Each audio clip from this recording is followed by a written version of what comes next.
Hi, my name is Chris Olson, and this is Module 1 for AEP 855 at Fort Hays State University. So a little bit of information about myself. I've been married to my wife, Kara, for 13 years. We have a 6-year-old son whose name is Vigo, and we have our dog who's 12, and his name is Otto. Educationally, I graduated from California University, Pennsylvania in 2012. I have a Bachelor's of Science in Technology Education. I taught 4 years in middle school at Frederick County Public Schools in Maryland, and this is my fourth year teaching high school at Anne Arundel County, Maryland. I teach at Broadneck High School, which is one of 13 high schools in Anne Arundel County. We have 2,000 students. Each of the other high schools also has about 2,000 students in the county. This year I'm teaching Architecture 1 and 2, Foundations of Computer Science, Introduction to Python, and Introduction to Engineering. I'm also constantly on curriculum writing teams for the county. I've written 3 courses for the county. I'm currently working on writing a new course this year at the same time that I'm taking this class.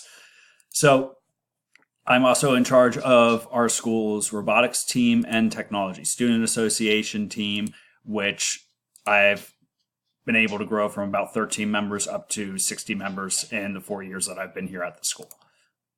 So when starting to look at mindsets, there are 3 different parts to the mindset. And the first one, all students can learn.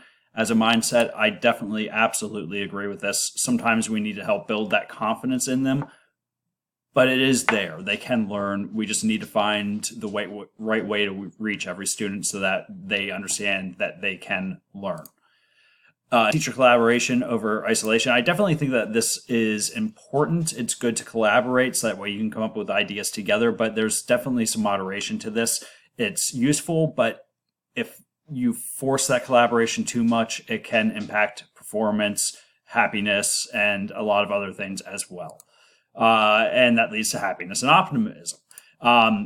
I'm kind of half and half on whether I agree with what they state with this. I do believe that happiness and optimism improves your ability to do your job. It can impact your students, but the whole pretend challenges do not exist thing that it says in the reading, I think that that's a little far-fetched. You can't really just be like, oh, this thing is challenging. I'm just going to forget about it. There are coping strategies that you need, and these things do need to exist to help you deal with those challenges and things like that. That way it doesn't overtake you. When looking at the dispositions that were listed in the reading, the first one being confidence, I agree that as an educational leader, you must have confidence. It's vital. And I found it interesting that there are different levels. It states in the work that Collins has had 5 levels. And I would really actually kind of like to know what the 5 levels actually are. It only really mentions the 1. Sense of humor, I think that this is a great disposition, a great tool to have at your disposal. It can mitigate stress. It's a great way to connect with others, and that allows for more success when providing directives. Risk taker and being decisive, I agree. If you want to be a leader, you need to be willing to try things. Don't just do it because you feel like it, but it's okay to take risks. It's okay if you fail at times. You can learn a lot from failure. It's one of the things I try to teach my students in the Introduction to Engineering courses is that, like, yeah, you're going to have times where this doesn't work or that doesn't work, but you can learn so much from that and make improvements so that next time it does work. The next disposition that was covered was empathetically assertive. This is kind of a mixed bag. You need to be empathetic at times, but in leading, you also need to be strong. There are times where you can't really be too empathetic because you need your directives to be followed. And lastly, learner. I have a lot of students that ask me as the leader in the classroom, like who my favorite student is, and I always respond that it's myself. I am my own favorite student. I'm constantly learning. I tell the students that if you're not learning, then that means you're dead. And I do definitely agree with what the reading said, that you need to be sharing what you are actually learning. That way, you can build up other people's knowledge base as well. For the practices that were listed, the first one being focus and prioritizing, I agree that you must be able to focus, prioritize your stuff. And this is one of the areas that I tend to have issues with. I usually accept a lot of different things, and then I play the hot plate game of, I have 15 different things going on all at the same time. Which one is the most pressing? Okay, get that one done. Now what's the next most pressing? Get that one done. And it's just a constant juggling act. And it's primarily because of the fact that if somebody approaches me and asks me to do something, I tend to be like, I'll find a way to get it done. Examining feedback and data, I agree that data needs to be evaluated. The article was correct in saying that we must pick and choose important data points because there's so much data in the field of education. We need to find out what data is most important to our classrooms, to our building, to our community, to our students, and really be looking at that data. And emotional intelligence, yeah, definitely, absolutely. You want to have interactions that inspire others, but this is not always possible. And while being reflective can be important, you don't want to overdo the reflective part. It said in the reading that you should be reflective about the conversations that you have and how things could improve and things like that. And a recent Business Insider report that I read actually warns against overthinking things. So yeah, you might play it back in your mind, but you don't want to dwell on thinking about how you could better interact with others and stuff like that. For the principles, the first principle listed was personal courage. And you definitely need this. If a policy is bad, somebody needs to be able to stand up and fight it, even if it goes against what your superiors are asking you to do.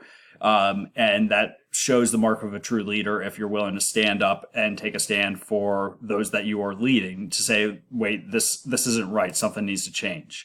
Public interest ahead of self. Yeah, you need the public to buy in. You want the parents to be on board with what's going on. You want the students to be on board. You want the teachers to be on board. You want the faculty to be on board. And this does take priority over the needs of the individual leader.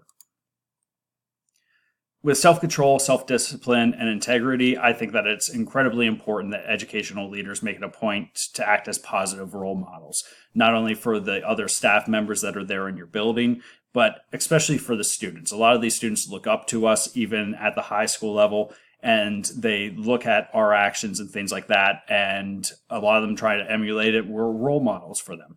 So I do agree that respect and ethical actions contribute to the ability to lead. Task and employee centeredness.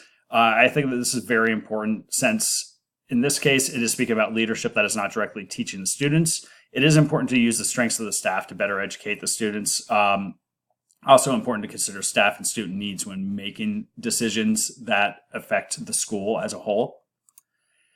And recognizing talent, I agree. If somebody does something that is fantastic, you want to be able to recognize that, do it publicly, depending on what it is, because it shows others what they should be striving for.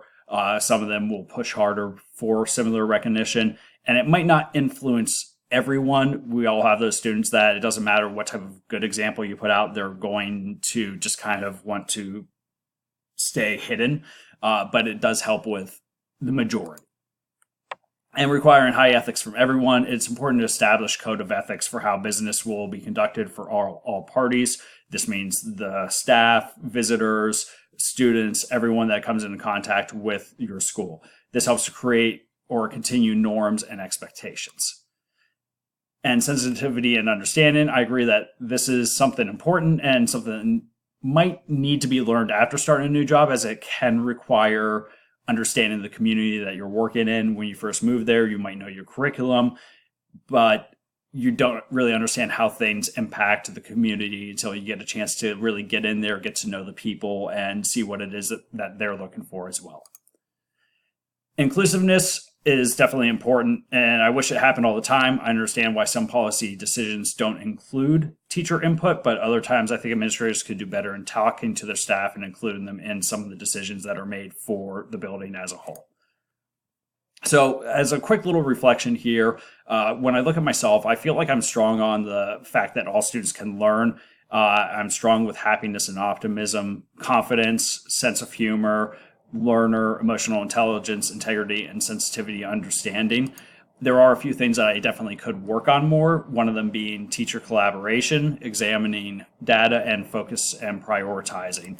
So as I look to change, as I continue to progress in my career, there are some things I need to look at doing. One of them is to just have that ability to say no. I tend to take on way too much. Like right now, I like I said, I'm an advisor for Robotics and Technology Student Association. I teach. I'm writing curriculum. I'm working on building new shelving units for the awards, for the trophy case for the school. I'm doing something else for the music department. I don't know how to say no at times. And I do evaluate data, but on a small scale. I typically leave like the bigger department-wide stuff to my department chair. Administration does a good job of looking at data and evaluating it and disseminating it to the staff as well. But I could have a bigger role in that. And the other thing that I could work on is my department asked me to do a lot, and they know that I'll get it done. I'll do a good job with it. But I'm more of a department leader than a school leader currently, so I could work on branching out into the school a little bit more and trying to increase my leadership ability within the entire school.